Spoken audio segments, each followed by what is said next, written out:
सनातनियों को जिस प्रकार से क्लीन चिट दी गई है उसे हम न्याय की जीत मानते हैं। कांग्रेस पार्टी, श्रीमती सोनिया गांधी, चिदम्बरम जी, शिंदे जी और उस समय की पूरी सरकार ने जिस प्रकार से देश की बहुसंख्यक आबादी सनातन धर्मावलंबियों को टारगेट करने के लिए मालेगांव बम ब्लास्ट में संतों को, सनातनियों को, सेना से जुड़े कुछ वरिष्ठ अधिकारियों को फंसाने का षड्यंत्र किया गया। माननीय न्यायपालिका के निर्णय का हम सम्मान करते हैं और कांग्रेस पार्टी से सवाल पूछते हैं, क्यों कांग्रेस पार्टी मुगलों के प्रति, औरंगजेब के सिद्धांतों के प्रति इतनी समर्पित है? सनातन धर्म से कांग्रेस पार्टी को क्या आपत्ति है?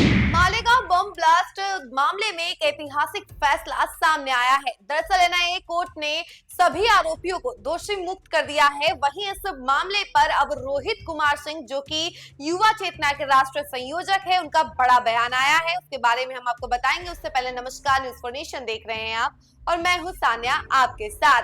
दरअसल देखिए, मालेगांव जो मामला था वो मामला काफी समय से एक तरीके से कहीं छुपा हुआ था। 17 साल हो गया। अब 17 साल बाद जो है इस मामले पर एनआईए कोर्ट ने फैसला सुना दिया है और सभी आरोपियों को दोषी मुक्त कर दिया है, जिसके बाद से प्रज्ञा सिंह राठौर को भी बाइज्जत बरी किया गया और उन्हें फूलमाला पहनाकर उनका स्वागत भी किया गया। वहीं इस मामले पर रोहित कुमार सिंह ने बयान दिया है कि वो इस फैसले का स्वागत करते हैं। वहीं इस फैसले को लेकर वो दूसरी तरफ कांग्रेस और महागठबंधन पर तीखा प्रहार भी कर रहे हैं। चलिए आपको उसके बारे में बताते हैं। पहले जरा सुनिए कि वो क्या कुछ कह रहे हैं। मालेगांव मामले पर माननीय न्यायपालिका के द्वारा लंबे संघर्ष को झेलने के उपरांत सनातनियों को जिस प्रकार से क्लीन चिट दी गई है उसे हम न्याय की जीत मानते हैं। कांग्रेस पार्टी, श्रीमती सोनिया गांधी, चिदम्बरम जी, शिंदे जी और उस समय की पूरी सरकार ने जिस प्रकार से देश की बहुसंख्यक आबादी सनातन धर्मावलंबियों को टारगेट करने के लिए मालेगांव बम ब्लास्ट में संतों को, सनातनियों को, सेना से जुड़े कुछ वरिष्ठ अधिकारियों को फंसाने का षड्यंत्र किया था, आज सब कुछ जनता के सामने है। माननीय न्यायपालिका के निर्णय का हम सम्मान करते हैं और कांग्रेस पार्टी से सवाल पूछते हैं, क्यों कांग्रेस पार्टी मुगलों के प्रति, औरंगजेब के सिद्धांतों के प्रति इतनी समर्पित है? सनातन धर्म से कांग्रेस पार्टी को क्या आपत्ति है? सनातनियों से क्या विरोध है? देश की जनता जानना चाहती है। देश कभी भी सोनिया गांधी जी को, कांग्रेस की लीडरशिप को, राहुल गांधी को इस प्रकार के कुकर्मों के लिए माफ नहीं करेगा। मालेगांव बम ब्लास्ट में जिस प्रकार से 17 सालों तक देश के सम्मानित लोगों को प्रताड़ित किया गया, सनातन को टारगेट किया गया, इसके लिए भी आने वाले समय में देश की सम्मानित जनता कांग्रेस को माफ नहीं करने वाली है। इस बात का अंदेशा आज राहुल गांधी जी को हो जाना चाहिए।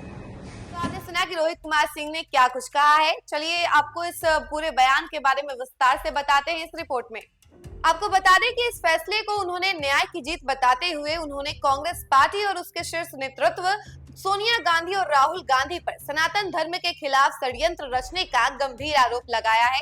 रोहित ने कहा है कि अब कांग्रेस को देश के करोड़ों सनातन धर्मावलंबियों को सार्वजनिक रूप से माफी मांगनी चाहिए। उन्होंने ये भी जताया कि देश अब कांग्रेस की सनातन विरोधी मानसिकता को बर्दाश्त नहीं करेगा। मालेगांव ब्लास्ट केस में आज विशेष एनआईए अदालत ने साध्वी प्रज्ञा ठाकुर समेत कुछ आरोपियों को बड़ी राहत देते हुए बरी कर दिया है। इस ऐतिहासिक फैसले पर युवा चेतना के राष्ट्रीय संयोजक रोहित कुमार सिंह ने अपनी तीखी प्रतिक्रिया दी है। उन्होंने कहा है कि यह सिर्फ एक कानूनी फैसला नहीं है, बल्कि ये न्याय और सत्य की जीत है। उन्होंने कांग्रेस पार्टी पर सीधा हमला करते हुए कहा है कि ये सब कुछ एक सोची समझी साजिश के तहत किया गया था। रोहित कुमार सिंह ने कांग्रेस की तत्कालीन अध्यक्ष सोनिया गांधी, राहुल गांधी और पूरी पार्टी से सवाल किया कि क्या वे अब भी इस निर्णय को नकारने की हिम्मत रखते हैं। उन्होंने आरोप लगाया कि कांग्रेस का उद्देश्य सिर्फ राजनीतिक लाभ लेना नहीं था, बल्कि हिंदू धर्म को नीचा दिखाना था। रोहित ने यह भी कहा कि कांग्रेस अब देश के युवाओं को गुमराह नहीं कर सकती है। इस अवसर पर रोहित ने यह भी कहा कि सनातन विरोध की राजनीति करने वालों की अब कोई जगह नहीं बचेगी। उन्होंने स्पष्ट रूप से कहा कि जो भी सनातन धर्म के खिलाफ बोलता है वो भारत की आत्मा के खिलाफ खड़ा होता है और भारत अब ऐसे लोगों को कभी नहीं स्वीकारेगा।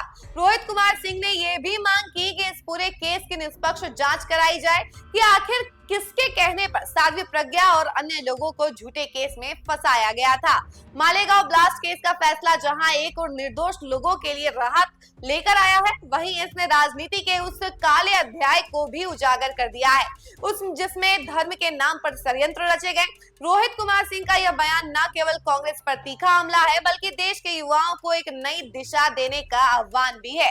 आपको बता दें कि इस फैसले के आने के बाद लगातार सियासी गलियारों में अब सवाल उठ रहे हैं। एक तरफ एक गुट है जो कह रहा है कि ये जो फैसला है वो कई मायने में सनातन जंगल राज की तरफ रुख कर रहा है, वहीं दूसरी तरफ एक गुट ऐसा भी है जो इस फैसले को सही मान रहा है और कह रहा है आखिरकार न्याय मिल गया। बाकी इस खबर को लेकर और इस फैसले को लेकर आपकी क्या राय है, कमेंट सेक्शन में जरूर बताइएगा और देखते रहिए न्यूज़4 नेशन। धन्यवाद।